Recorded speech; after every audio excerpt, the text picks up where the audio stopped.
O item número 11. Só um ser infinito pode fazer alguma coisa de infinito. O homem, limitado nas virtudes, nos conhecimentos, no poderio, nas aptidões e na existência terrestre, não pode produzir senão coisas limitadas.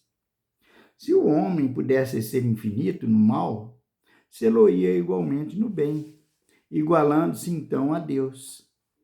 Mas se o homem fosse infinito no bem, não praticaria o mal, pois o bem absoluto é a exclusão de todo mal. Admitindo-se que uma ofensa temporária à divindade pudesse ser infinita. Deus, vingando-se por um castigo infinito, seria logo infinitamente vingativo. E sendo Deus infinitamente vingativo, não pode ser infinitamente bom e misericordioso, porque um desses atributos exclui o outro. Se não for infinitamente bom, não é perfeito. Não sendo perfeito, deixa de ser Deus. Se Deus é inexorável para o culpado que se arrepende, não é misericordioso. Se não é misericordioso, deixa de ser infinitamente bom. Por que daria Deus aos homens uma lei de perdão?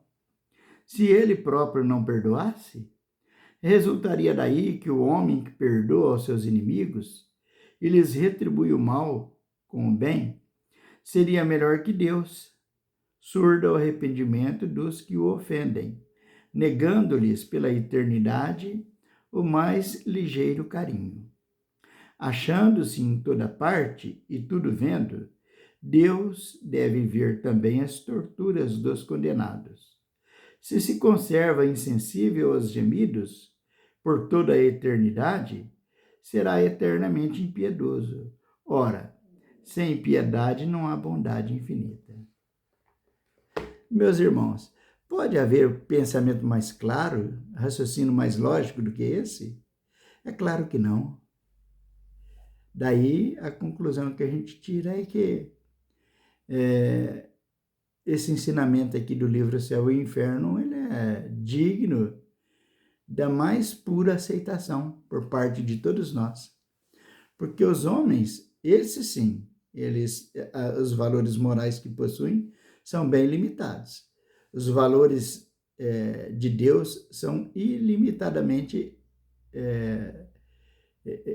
infinitos, né? Não tem fim. Todos os valores de Deus, a piedade, o amor, o perdão. Então, ele sendo infinitamente misericordioso, é incompatível que ele vá estabelecer penas infinitas para aqueles que o ofendem, né? E ele próprio enviou Jesus, e Jesus ensinou para a gente perdoar as ofensas, né? E que a gente deve pagar o mal com o bem, que é pagando o mal que nos fazem com o bem que nós devemos fazer aos outros.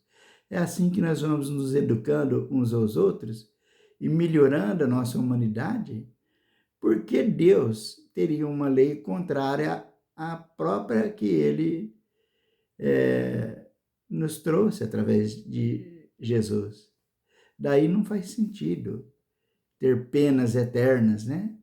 Ter consequências infindáveis, porque todo aquele que pratica maldades, não só contra as leis de Deus, mas as pequenas aí entre nós mesmos, né?